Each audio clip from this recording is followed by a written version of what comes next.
Hey everyone, I wanted to show you the progress. I've been working on the pantry area. I moved the little love seat over here like someone suggested, and I like how that feels. And I'm thinking about getting a little rug to go here, something bright and happy, and then maybe a little table there to put my coffee on. And then, I don't know, can you tell? Does it look any better? Does it look like I put effort into it? Because I've been working on it all day. I took all the recycle out. It's going to have to live somewhere, I just don't know where. But yeah, got all my little bowls and everything stacked neatly.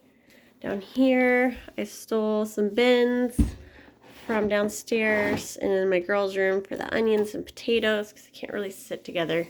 My garlic in a happy little tortilla bowl I got at a little Mexican bodega. And yeah, all my most used stuff. So I try to pull as much as I could out. The stuff I don't use, this is the stuff I use all the time.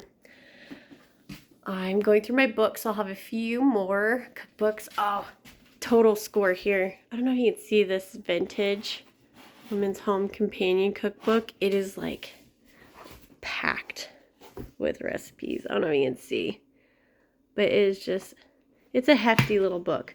But I got this, and then these two have been on my wish list for forever. The Williams and Sonoma Taste of the World, and then of course America's Test Kitchen. I love it. So I've been wanting that for a long time. They closely guard their recipes. It's hard to find them online. But yeah, I'm going through the Tupperware still, but I think I've got most of the stuff out that I use the most. I had to get the camera stand so I could use two hands. But I wanted to thank everybody for all the suggestions and comments. A lot of people have suggested what I would do if I had thousands of dollars. I could totally do it, but I probably have about $75 for my budget, so hopefully that'll cover the rug and the little coffee table. Yeah, hopefully it'll cover that. But I did have this. I mentioned like a little liner, and it's not contact paper. It's actually like, it's probably backwards, but from Dollar Tree, like this wallpaper. Like there's some cute suggestions on there. But I would not want to do, like, could you imagine trying to match all these up, like, on a wall, like a big thing? So it's pretty smooth. I don't know how wipeable it is, but it's a sample I got for another project that I ended up not using.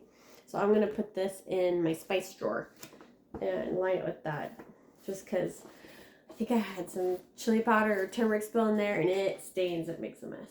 So hopefully that will work. Not sure if that's the stuff you suggested. I think it's Susan. But we're going to give it a try. It's just one drawer. So if it doesn't work, it doesn't work. But yeah, there was some other suggestions about putting the food on the bottom. I can't do that. If I don't see it, I'm not going to use it. And these we use quite a bit. So they should be used. I mean, I'd probably do, like I said, the redneck Tupperware. Probably just cull everything down to like old Parmesan containers and stuff. That way if I give stuff away, I don't need it back. It's not important. And then if it goes bad, I just throw it away. Not very green, but effective. Yeah, so I'm just plugging away on this. Thought I would keep you updated. Hope to see you all soon.